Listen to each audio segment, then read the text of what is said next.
ডালে চালে ভেজাল দিয়ে অনেকেই লাখ লাখ টাকা কামাচ্ছেন, অনেকেই দেখে আবার পস্তাচ্ছেন। এটা দুনিয়ার বাস্তবতা।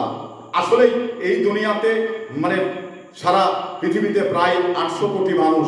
তো 800 কোটি মানুষ সবাই যদি একমতের, এক পথের, এক গোত্রের হতেন, তাহলে এই পৃথিবীতে ফ্যাসাদ হতো না। যেমন আপনার ইসরায়েলের সঙ্গে ইরানের যুদ্ধ হচ্ছে, কি জন্য? আধিপত্য বিস্তার কেন্দ্র করে। এটা কি হওয়ার দরকার ছিল? ছিল না, কিন্তু আধিপত্য বিস্তার কেন্দ্র করে মানে ইরানের সাথে ইসরায়েলের যুদ্ধ হচ্ছে।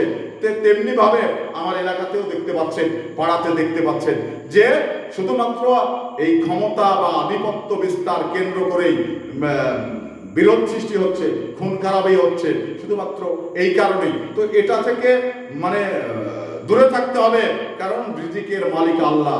আপনি একজনের সম্পদ দখল করে নেবেন, আপনার ভোগ করতে আল্লাহ সুযোগ নাও দিতে পারে, কারণ আয়ুর মালিক, আয়ু আপনার জন্মের আগে ভাগ্য তৈরি করা হয়েছে।